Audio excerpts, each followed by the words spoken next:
Hey guys, I'm back. My name's Dawson, and it's time that we talk about Spider-Man. I know, my release schedule has been more inconsistent than the animation for Invincible Season 3.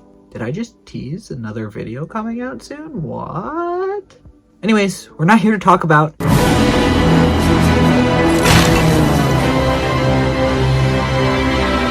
What? No, okay. No, that's not this video. This video is about Spider-Man, okay? The people came here to see Spider-Man. And Spider-Man is what they're gonna see.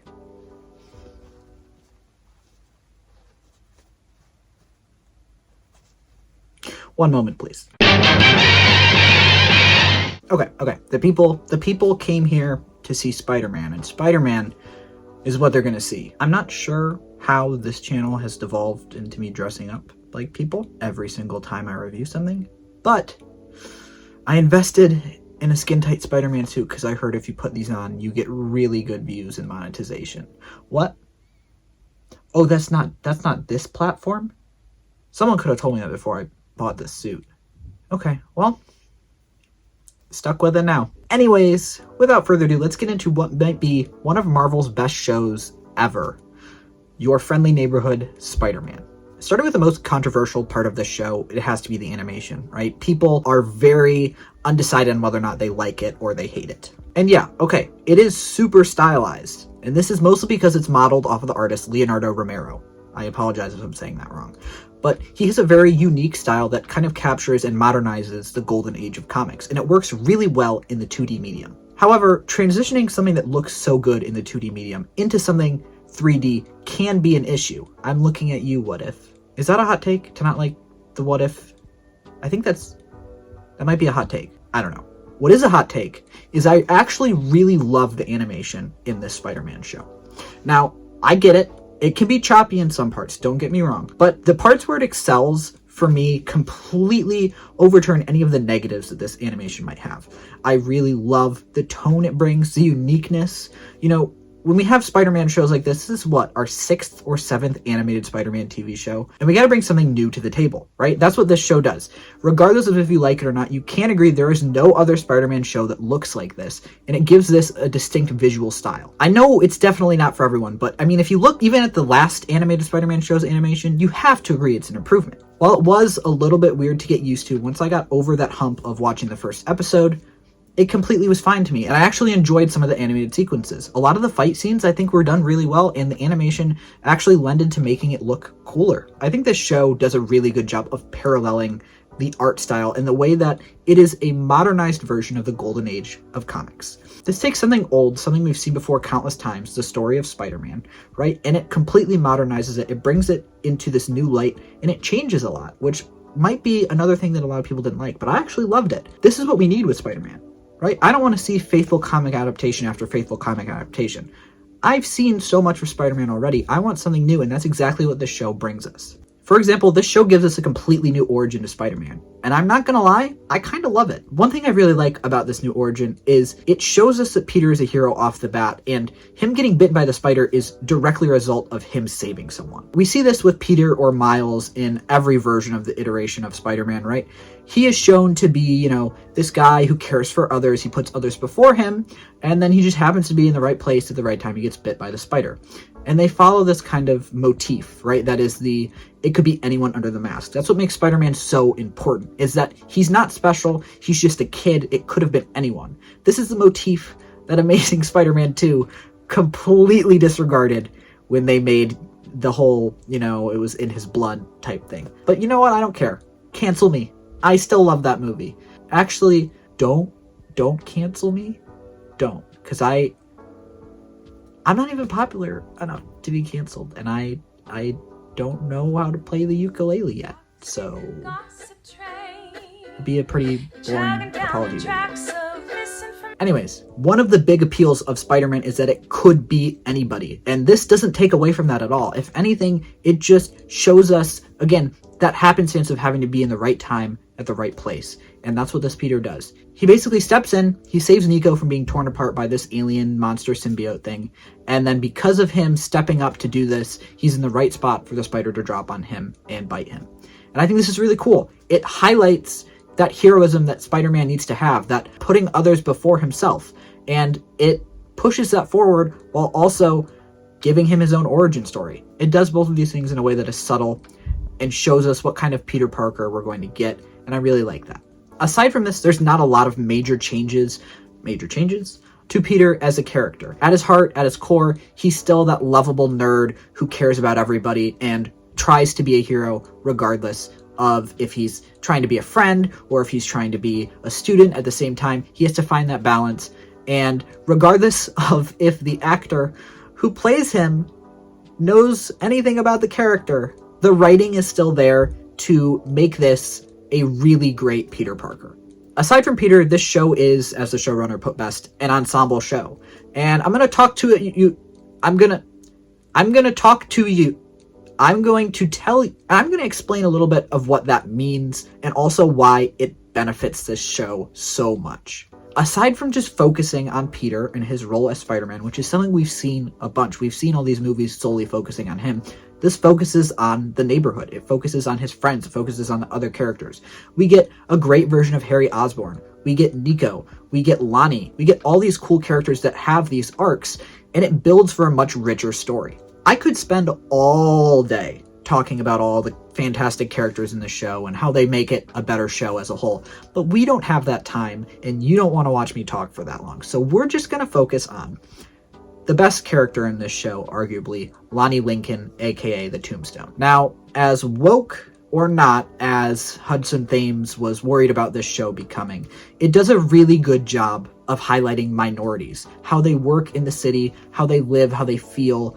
It doesn't just focus on Spider-Man, who is a straight white male. It focuses on all these different characters, one of which being a young African-American man, Lonnie Lincoln. Lonnie is the star quarterback. He is a successful student. He's really smart. He has a very bright future ahead of him.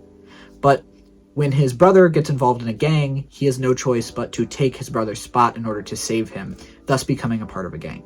The trajectory of his character is really well done in this show because from the outsider's perspective, he couldn't want anything more. He's a star quarterback. He's dating the most popular girl in school. He has all these good grades. He's doing great. But then you see his home life and you see how much effort he's putting in and how he's trying to make something out of his life. And then his brother joins this gang and he has to basically throw it all away. And we get to see him kind of devolve from this star quarterback student to someone who is making not always the best decisions all the time. It's something similar to what we see with Vic in the Penguin show. A character with a bright and promising future, and we see them make bad decision after bad decision, but we're still rooting for them. And as much as they're throwing their life away, you can't help but sympathize and understand every decision they're making. It makes for a really rough watch because you care so deeply about this character and you're seeing them kind of ruin themselves in all these different ways. I just hope that Lonnie does not have the same fate as Vic. It's a kid's show. They wouldn't do that. They wouldn't. Yeah. I won't spoil any specifics of Lonnie's arc, but he does kind of redeem himself in the end. I feel like he kind of gets back on that horse of being the character you can root for. But I think he is the best character in the show because he's the one that makes you feel the most. He goes through all of these things and you're right there with him.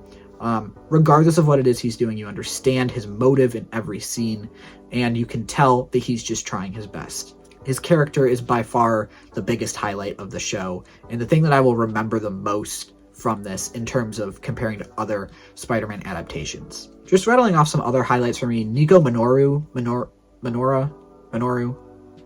Norman Osborn, Harry Osborn, all these characters are done so well. They're also really new adaptations of it. Talking about Nico for a second, she is a great best friend for Peter. I kind of think she might be my favorite we've seen.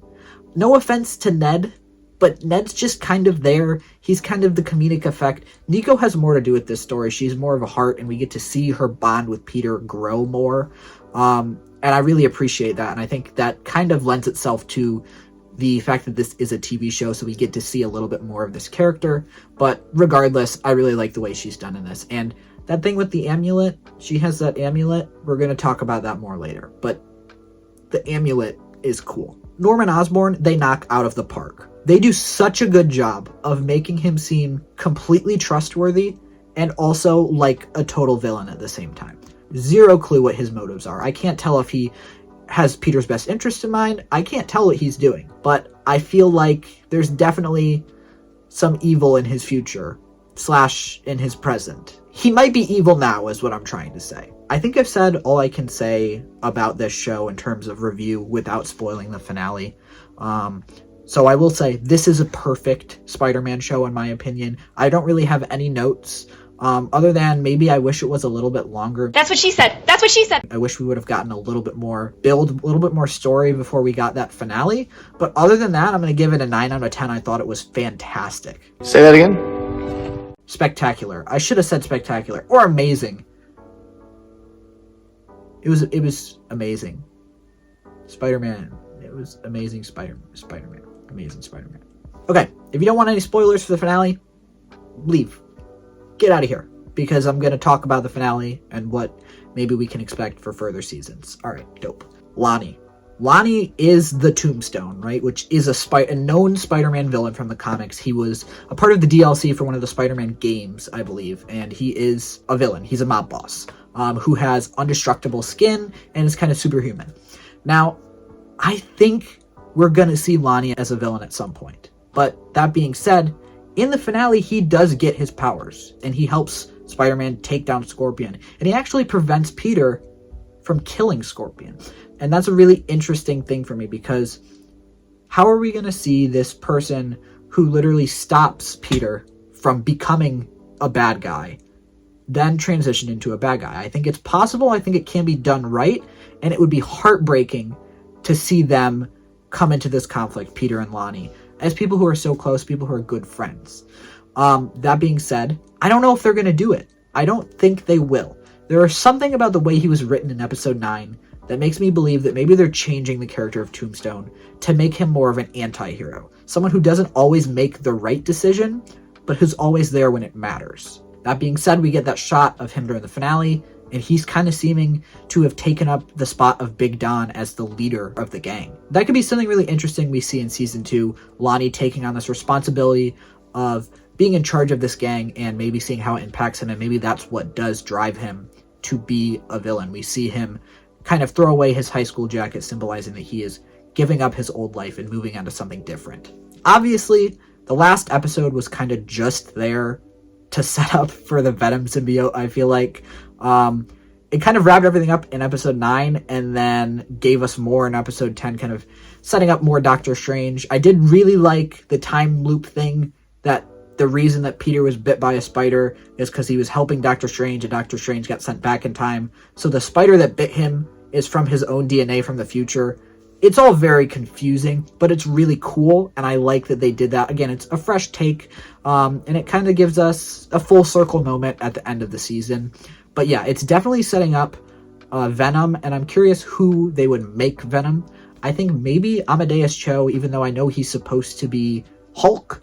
I think keeping him around at Oscorp and the dynamic he already has with Peter could make for an interesting Venom. Obviously, they're setting up Doc Ock, and I think this is going to be kind of a big Season 2 plotline. I think we're going to focus on Doc Ock and Norman Osborn kind of going head-to-head. We've already established their feud, and I think Spider-Man is going to be kind of caught in a gang war, quote-unquote, between Norman and his inventions and Doc Ock and his inventions, and seeing, you know, what happens with that, and it might eventually end up with Norman Osborn somehow turning into Green Goblin. Peter's dad also is alive, which was kind of a crazy reveal, and it was done in like 5 seconds and then left. But he's alive and he's in prison. My 2 theories for this, it could be something similar to Amazing Spider-Man 2, where he was arrested by the government for experimenting on things that he shouldn't have, but he wasn't really a bad guy. It was just kind of like a shifted around blame thing.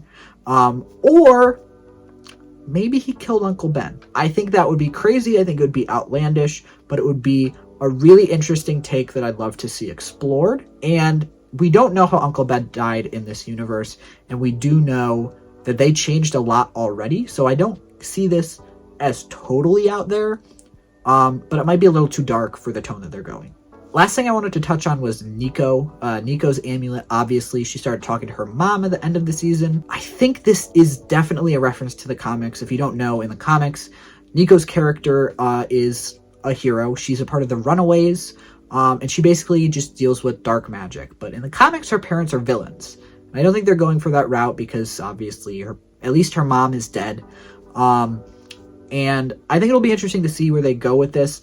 And I think it will definitely build more tension between Nico and Peter down the line, especially if she ends up unknowingly harming anyone or using this magic to do something, and then Spider-Man or Peter has to get involved. It could create some really cool conflict between those two characters and build up a more interesting dynamic between them. All in all, I'm so excited for this show. I'm so excited for season 2 and season 3. They've both already been greenlit. Definitely one of my favorite Marvel projects, and I want to see Marvel do more stuff like this. I want to see more Elseworlds content. We've seen DC do it, and we've seen how successful they can be with it. Now I want to see Marvel go down this. I don't need a bunch more canon storylines. I don't need a bunch of connection. We've already seen that with the MCU. I want to see crazy stories about Spider-Man that don't necessarily have to be connected to anything. I want to see crazy stories about the X-Men. We already saw it with 97, and now we're getting the Spider-Man show, and it's probably been my 2 favorite things they've done in the past few years, aside from Loki. Nothing's going to beat Loki for me. I love that show. Anyways, I would definitely recommend that you guys give this show a shot. Even if the animation bothers you, give it an episode. You'll get used to it, I promise. It is really good when you get down to it. That's all I got for this video. Hopefully there will be an Invincible video at some point soon. When that comes out, I will, write all my thoughts down and put together a video, but that'll be in a month or so. I'll try to make my uploads more consistent, but you know me, I'm a busy guy, just out here saving this. So one second, just one second. Yeah, I'm just, me, just out here saving the city, cause I'm Spider-Man. You guys ever look at yourself and just think, what the actual heck am I doing? Yeah. Alright. That's all I got for this video. Thank you so much for watching. Like, comment, subscribe, all that jazz. I got past 500. That's pretty cool. Let's get to 1,000 maybe. That would be dope, right? Alright, that's it. That's all I got. Wait, what if I could, hang on. I'm gonna hang from the ceiling. You ready for this?